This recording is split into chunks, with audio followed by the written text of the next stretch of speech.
Police station से बस्ती का फासला तकरीबन 3 मील था। हमारी गाड़ी कच्ची सड़क पर दौड़ रही थी और ये सड़क घने दरख्तों में से गुजरती थी।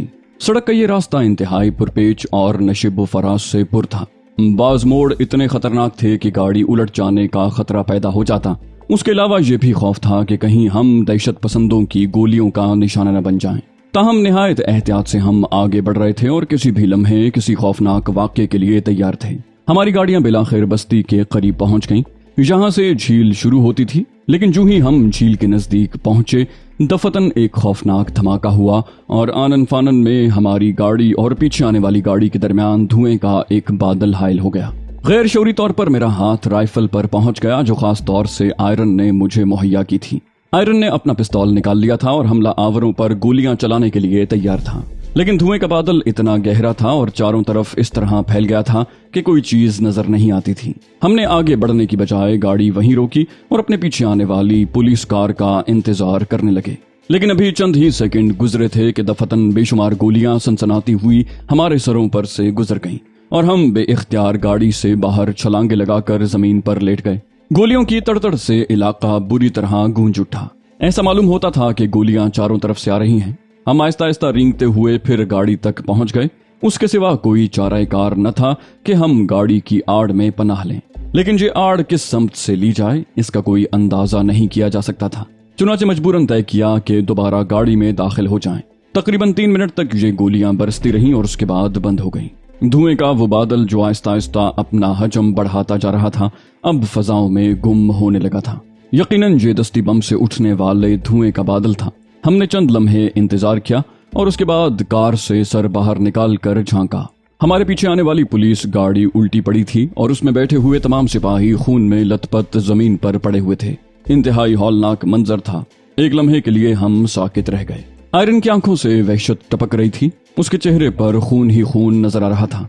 वो गुर्राई हुई आवाज में बोला, तुमने अंदाजा लगा लिया होगा तांडूस के अलावा ये किसी और की कार्रवाई नहीं हो सकती। आओ हम उन्हें तलाश करें। लेकिन हम 3 आदमी भला तांडूस को कहां तलाश कर सकते थे। हम जंगल में इधर उधर भटकते रहे। राइफलें हमारे हाथों में थीं। मुझे यकीन था जो तांडूस दहशत पसंद हम पर हमला आवर हुए थे उनकी तादाद कम नहीं होगी। भला हम 3 आदमी उन बेशुमार इंसानों की तलाश में क्या कर सकते थे। चुनाचे थोड़ी देर जंगल में घूमने के बाद और कोई निशान न पाकर हम वहां से चल पड़े। बेचारा आयरन अपने साथियों की मौत से बहुत दिल बर्दाश्ता हो गया था। मैंने धीमी आवाज में उससे पूछा, इन लाशों का क्या करोगे मिस्टर ग्रेथर? वो बोला, इन्हें अपनी गाड़ी में लाद दिया जाएगा क्योंकि दूसरी गाड़ी मुकम्मल तौर पर तबाह हो चुकी है। हम बायरन बस्ती ही में इनकी तदफीन का इंतजाम कर देंगे। चुनाचे 6 खून आलूद लाशों को हमने अपनी गाड़ी में लाद लिया और खुद हम तीनों अगली सीट पर आ बैठे।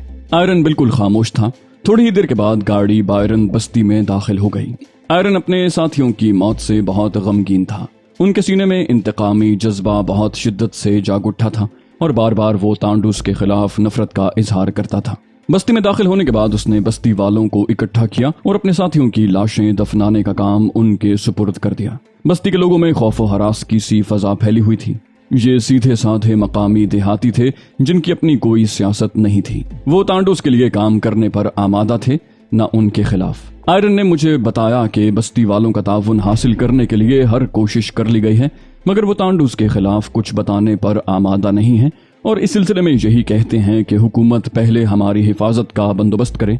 उन्होंने आईमैन की मौत पर भी यही तबसरा किया है कि जिस तरह आईमैन को उसके खानदान समेत तबाह कर दिया गया, उसी तरह एक न एक दिन वो भी तांडूस के हाथों मारे जाएंगे और उनसे बचने का तरीका यही है कि न तो वो तांडूस के खिलाफ कुछ कहें और न ही उनके साथ ताउन करें। उस वक्त पुलिस के लिए तदफीन का काम करने से उन्होंने इनकार नहीं किया था। इस काम से फारिग होने के बाद आयरन ने मुझसे कहा, आओ इन लाशों का जायजा ले लें जो आईमैन के मकान में पड़ी हुई हैं। मैंने ताज्जुब से पूछा, क्या वो लाशें दफनाई नहीं गई हैं मिस्टर आयरन? वो बोला, नहीं। मैंने पूछा, लेकिन क्यों? वो बोला, कोई खास बात नहीं, सिर्फ इसलिए कि हम अपनी तफ्तीश मुकम्मल कर लें। मैंने इस सिलसिले में कोई खास कार्रवाई नहीं की है, बस कातिलों की तलाश में दूर दूर तक मारा फिरता रहा हूँ और उसके बाद वापस फेरिकोल पहुंच गया था ताकि जरूरी उमूर निपटाने के बाद इस सिलसिले में कार्रवाई करूं। हम बस्ती के कुछ लोगों के साथ आईमैन के मकान में दाखिल हो गए। मकान से बदबू और ताफुन के भपके उठ रहे थे। जिस जगह ये तीनों लाशें पड़ी हुई थीं वहां सांस तक नहीं ली जा सकती थी। हम किसी न किसी तरह आगे बढ़कर उस जगह पहुंच गए जहां ये तीनों लाशें बेगोरो कफन पड़ी हुई थीं। मक्खियों ने उन लाशों को पूरी तरह ढक रखा था। उनकी भिनभिनाहट से वहां एक अजीब सी गूंज पैदा हो रही थी। आयरन ने एक पुराना कपड़ा उठाकर मक्खियों को उड़ाया तो मेरी आंखों ने एक दिलगुदाज मंजर देखा। जमीन से कुछ बुलंद एक चबूतरा था जिस पर आईमैन की लाश पड़ी हुई थी। उसका आधा बदन नीचे जमीन पर था, सर चबूतरे के ऊपर था, आंखें खुली हुई थी और सर से निकलने वाला खून पुतलियों पर भी जम गया था। उसकी आंखें भयानक अंदाज में गहरी ब्राउन लग रही थी। गोली उसकी कनपटी पर लगी थी। उससे थोड़े ही फासले पर उसकी नौजवान बीवी खून में लथपथ पड़ी हुई थी। एक कोने में 8-9 साल की लड़की औंधे मुंह पड़ी हुई थी। उसका दायां हाथ सर के नीचे और बायां हाथ दिल पर था। गोली उसके दिल से पार निकल गई थी। बच्ची के नजदीक ही उसकी गुड़िया, शीशे का एक खूबसूरत खिलौना और मिट्टी का बंदर रखा हुआ था। एक कमरे में बर्तन बिखरे पड़े थे। एक जाने मिट्टी के तेल का लैंप पड़ा था। उन तमाम चीजों को देखकर जहन पर बड़ा खौफनाक तासुर कायम होता। ये बात यकीनी थी कि कातिल एक से ज्यादा थे, वरना एक छोटे से कमरे में 3 इंसानों को इस तरह मौत के घाट नहीं उतारा जा सकता था। आईमैन ने आयरन को तांडोस के बारे में जो मालूमात मुहैया की थी वो इंतहाई कारामत थी और उनके नतीजे में आयरन एक मखसूस हिस्से तक पहुंच सकता था जहां तांडोस का एक बड़ा अड्डा था। ये बात आयरन ने मुझे उस मकान का जायजा लेते हुए बताई थी। उसके दांत भिंचे हुए थे और वो बहुत ज्यादा गुस्से में था। बोला, मैं आईमैन का इंतकाम लूंगा और इसके नतीजे में तांडोस को नाकाबिले बर्दाश्त नुकसान उठाना पड़ेगा। आयरन की आवाज में गैर मामूली घनकरज थी। मैंने कहा, जल्दबाजी या जज्बातियत इस सिलसिले में कारआमद नहीं हो सकती दोस्त। बेहतर यह है कि हमें किसी नतीजे पर पहुंचने के बाद अपने काम का आगाज करना चाहिए। वो बोला, नतीजा नतीजा नतीजा। आखिर क्या नतीजा निकलेगा हमारी सोच विचार का? डिगालिन कमबख्त उस दहशतगर्दी में मसरूफ है। उसने उन तमाम बस्ती वालों को दहशतज़दा कर रखा है। मैं दावे से कहता हूं कि बस्ती वाले इस सिलसिले में यकीनन मालूमात रखते होंगे। वो जानते होंगे कि उन जंगलों में किस किस जगह तांडोस दहशत पसंद छुपे हुए हैं। आखिर वो रॉकेटों पर सवार होकर तो उन बस्तियों तक नहीं पहुंचते होंगे। कुर्बो जवार में उनके ठिकाने जरूर मौजूद होते होंगे। मैंने कहा, अफसोस ये है कि उनके बारे में मुकम्मल तफसीलात हमारे इल्म में नहीं। शायद मैंने ये अल्फाज मुंह से निकाल कर गलती की थी। आयरन ने गुस्सीली निगाहों से मुझे देखते हुए कहा, तुम्हारा ताल्लुक पुलिस से है और तुम नहीं जानते कि वो कमबख्त क्या कुछ कर रहे हैं। हमारी बहुत बड़ी तादाद उन लोगों की सरकूबी में मसरूफ है। अफसोस तो ये है कि हुकूमत ने ग्रेवाइल से फरार होने वाले कैदियों की निगरानी के लिए एक बड़ा अड्डा कायम कर रखा है, लेकिन ये कमबख्त जो आसपास की बस्तियों को नुकसान पहुंचा रहे हैं, इनके लिए कोई मौसर बंदोबस्त नहीं है। अभी पिछले दिनों थोड़ी सी फौजी कार्रवाई हुई है और कर्नल केरानू फौज और जरूरी असलहे के साथ यहाँ से मगरबी इलाके में आकर फरोकश हुए हैं। लेकिन मेरा ख्याल है कर्नल केरानू कोई बहुत ज्यादा बाअमल आदमी नहीं है, क्योंकि अभी तक उनकी तरफ से किसी कारनामे की इत्तला नहीं मिली। मैंने कहा, कर्नल केरानू उस बस्ती से कितने फासले पर हैं? मेरा मतलब है बायरन से। वो बोला, मुझे उसकी सही समत का अंदाजा नहीं है, लेकिन मेरा ख्याल है कि यहाँ से जुनूबी इलाके में जो पहाड़ियां फैली हुई हैं, केरानू ने वहां पर मोर्चा संभाला हुआ है। मैंने कहा, तो फिर क्यों ना हम कर्नल केरानू से मुलाकात करके इस सूरत हाल का कोई हल तलाश करें। आयरन बोला, नामुमकिन, कतई नामुमकिन। मैंने पूछा, क्यों? आयरन बोला, तुम इन लोगों की कार्रवाइयों के बारे में नहीं जानते।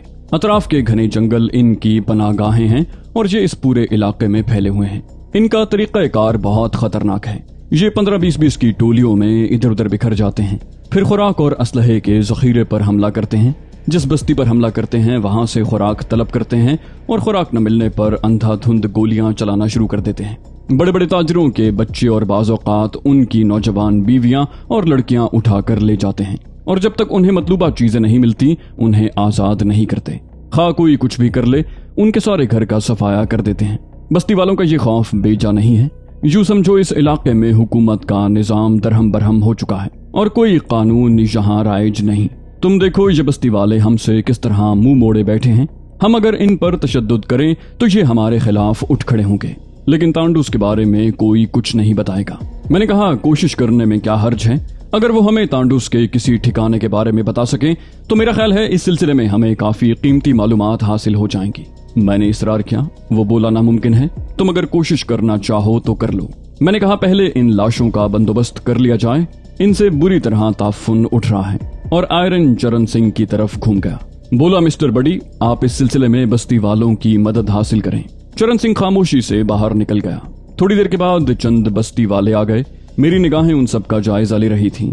बस्ती वालों के चेहरे पर गम के आसार जरूर थे, लेकिन वो बिल्कुल खामोश थे और यकीनी तौर पर उन्होंने दिल में तहिया कर लिया था कि वो पुलिस को कुछ नहीं बताएंगे।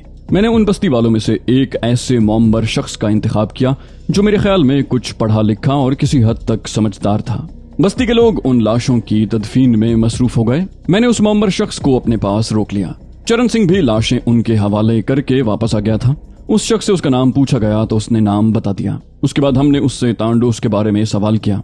मैंने उसे कहा, हम जानते हैं मिस्टर वेरिनो कि आप भी बस्ती के दूसरे लोगों की मानंद तांडोस से खौफजदा हैं, लेकिन सोचिए, गौर कीजिए, आपका अपना घर लुट जाए, आपके अपने अहले खानदान तबाह बर्बाद कर दिए जाएं, तब भी क्या आप खामोश रहेंगे? वो बोला, नहीं, मैं खामोश नहीं रहूंगा, लेकिन अपने खानदान को तबाह करने वालों से कहूंगा कि वो मुझे भी हलाक कर दें, और अगर उन्होंने ऐसा न किया तो मैं खुदकुशी कर लूंगा। मैंने कहा, लेकिन इसके अलावा भी तो आप कुछ कर सकते हैं। उसने तंजिया निगाहों से मुझे देखते हुए कहा, मसलन? मैंने कहा, तांडूस के ठिकानों की तरफ रहनुमाई कर दें। वो बोला, इंतहाई अहमकाना बात होगी। क्या आप लोग अभी थोड़ी देर कबल ऐसी ही रहनुमाई करने वाले और उसके अहले खाना की तदफीन नहीं कर चुके? मैंने कहा, गोया आप लोग हमसे ताउन करने पर कतई तौर पर आमादा नहीं। उसने नफरत भरे लहजे में कहा, ताउन उनसे किया जाता है जो कुछ करने की सलाहियत रखते हैं। ये कहकर वो वापस चला गया। आयरन शदीद गुस्से के आलम में दांत पीस रहा था। बूढ़े के जाने के बाद वो बोला, देखा तुमने, देखा ये लोग किस तरह पेश आते हैं। लेकिन सच्ची बात यह है कि कसूर इनका भी नहीं है।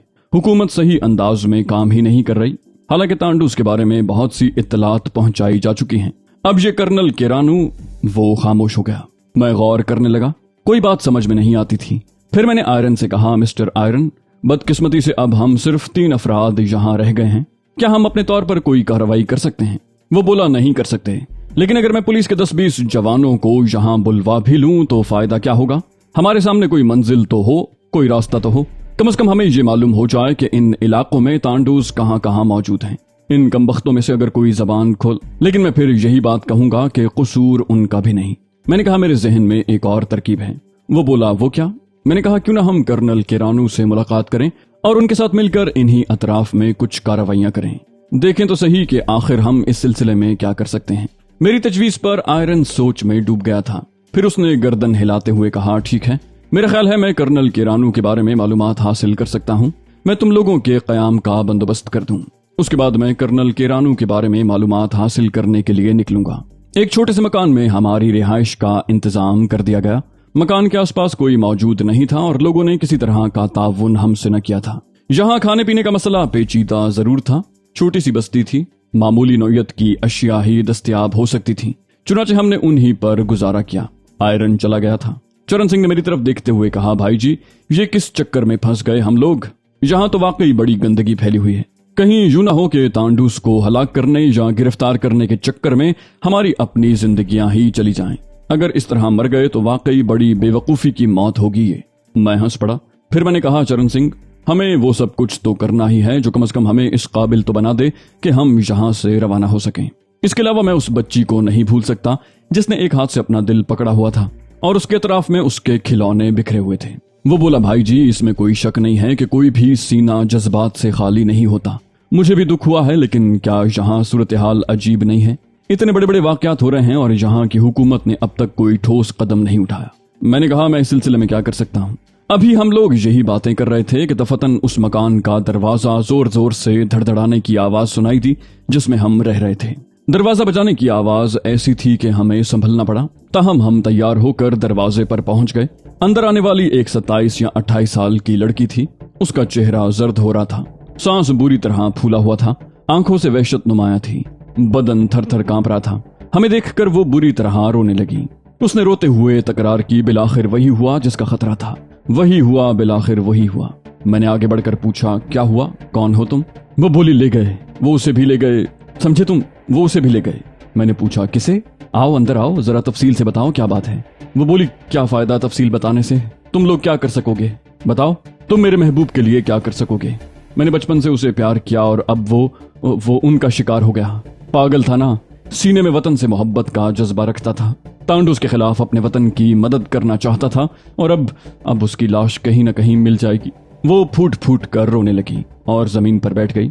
हम उसे दिलासा देने में मसरूफ हो गए थे। मेरी समझ में नहीं आ रहा था कि मैं क्या करूं। आखिरकार जब उसका रोना धोना किसी कदर कम हुआ तो मैंने उससे पूछा, बराह करम पूरी तफसील तो बता दो। अब जबकि तुम यहाँ आई हो तो इसका कोई ना कोई मकसद तो होगा। वो बोली, हाँ, वो तांडुस के लिए दिल में नफरत रखता था। उसे आईमैन की मौत का भी बहुत अफसोस था।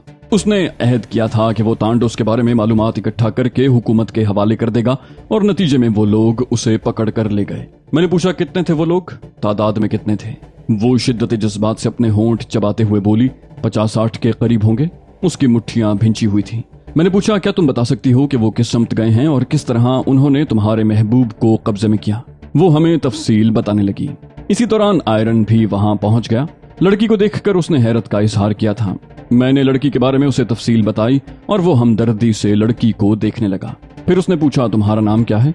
लड़की ने कहा, मैं गेल्श हूँ।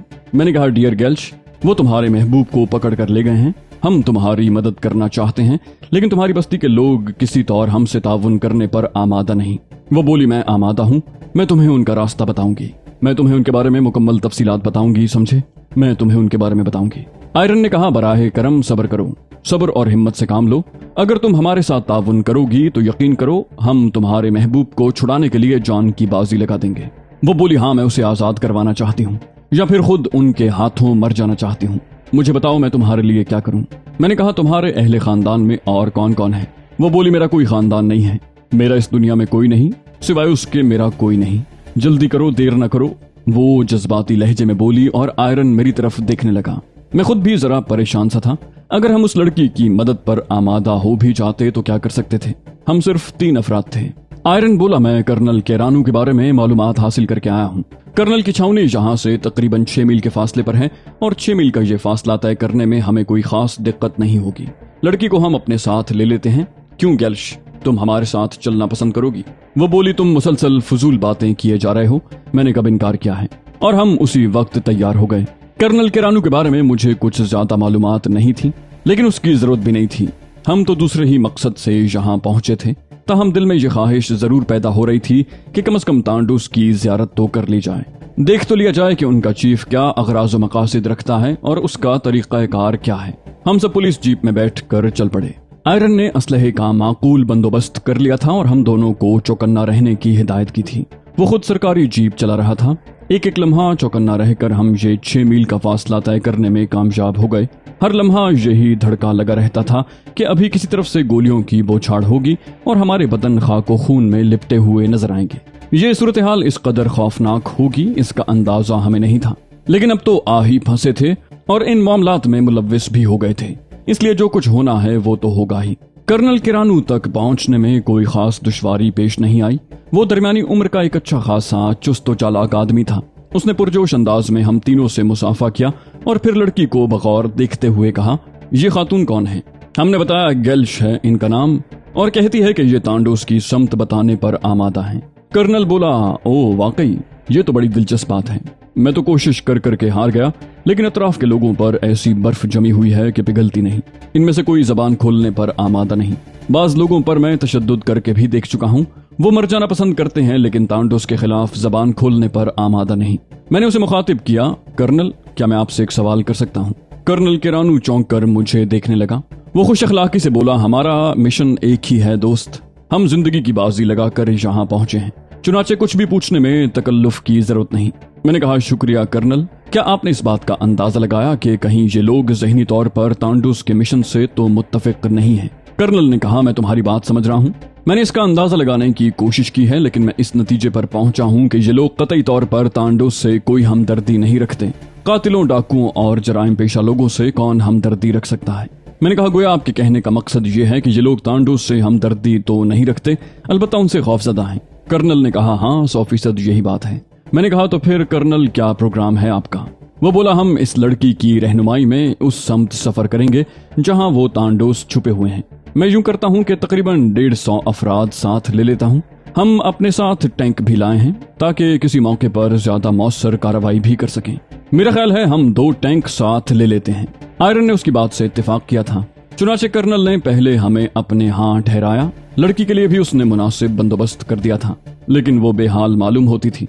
बार बार हम लोगों के पास पहुंच जाती और यही कहती कि हम लोग वक्त जाया कर रहे हैं और वक्त का ये ज़िया उसके महबूब के लिए नुकसानदेह होगा। पता नहीं तांडूस कब उसे कत्ल करके कहां फेंक दे।